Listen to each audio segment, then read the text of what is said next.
PlayerTwo back at you again. This will be probably the last video in this set of videos that I'm making for weather.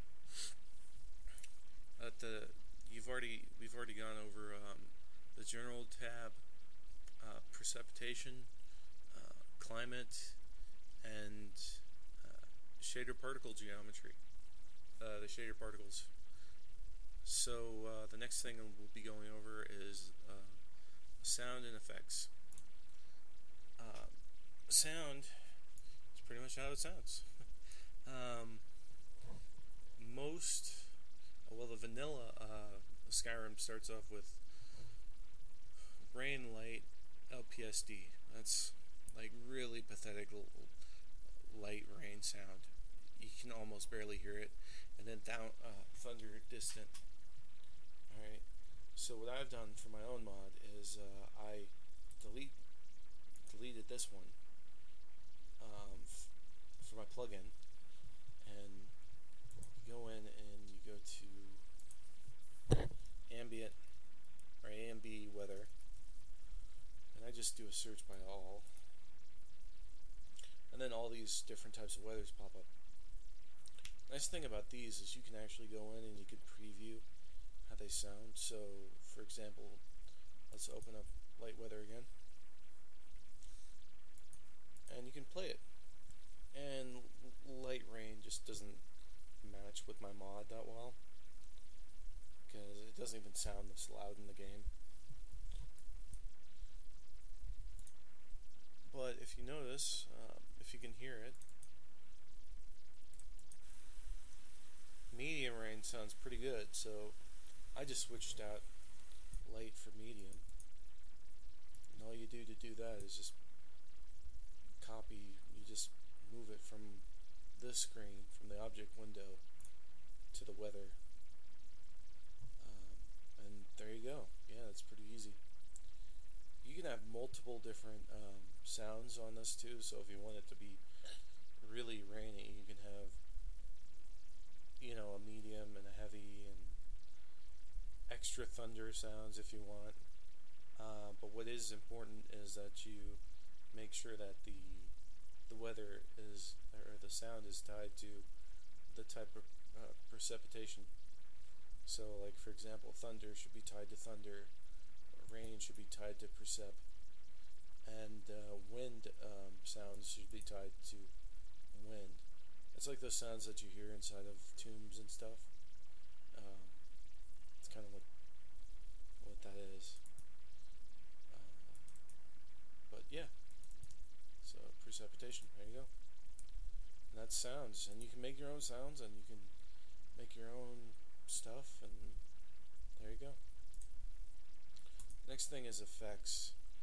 So, for example, for realistic lighting with customization, for some reason, Sydney goofed up and or somebody goofed up and they put, just in the main storm rain, they put a visual effect that shouldn't have been in there, which is ice wrath, a multi-particle effect. And what that is like a, as you know, that when you look at an ice wrath, they have like that glowing kind of ice sheet kind of following them. Well, what this does, the visual effects will follow the player. So, so if you wanted to fix that, and you don't want that to follow your player anymore, you just press no, none. But if you do want some kind of effect, I know on More Rain, they have an effect for their rain called, I believe it was a FX camera attached fog effect.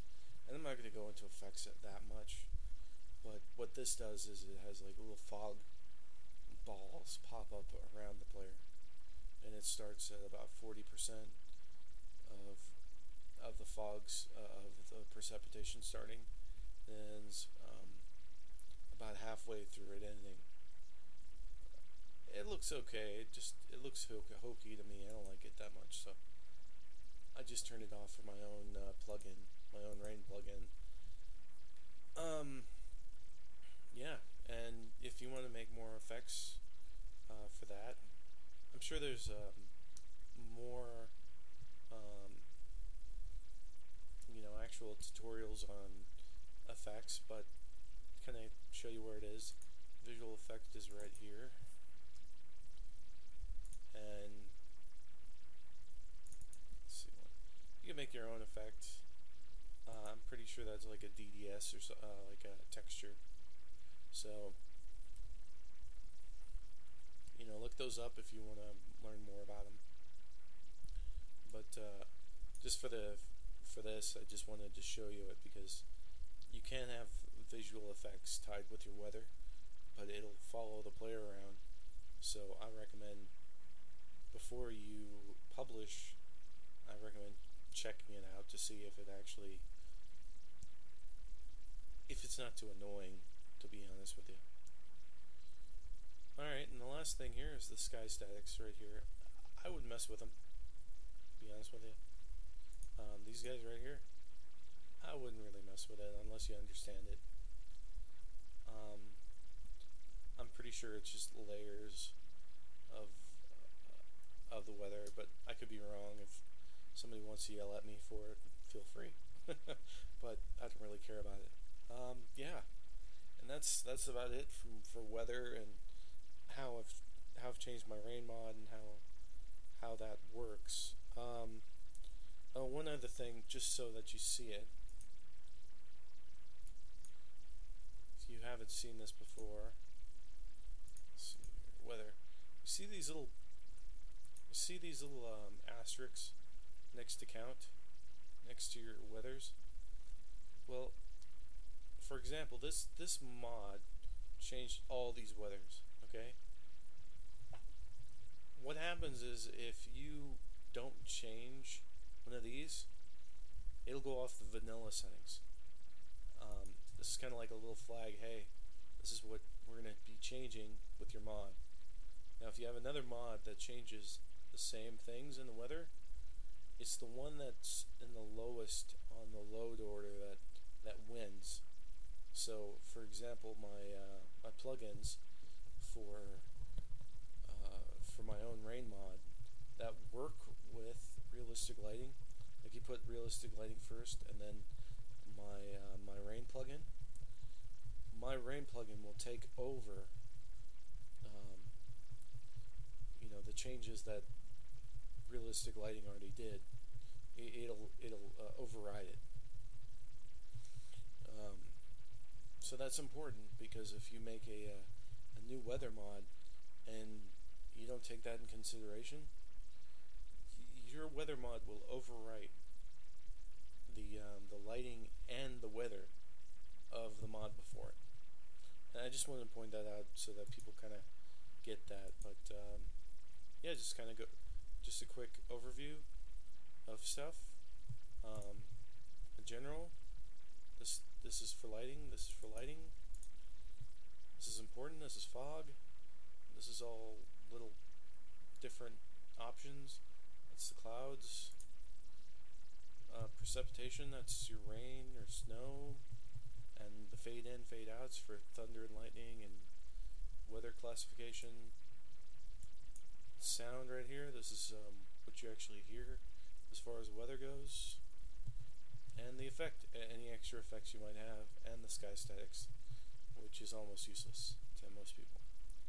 Anyhow, hope you enjoyed the 3-part series on weather. Tried to make it as short as I could, but it's a lot to explain. And if you have any other questions, feel free to put it in the comments. Try out my rain mod at it's Real Rain on the Nexus or on Steam, and I definitely I enjoyed making it, and glad I can make something simple that everybody likes. Alright, well, thank you again.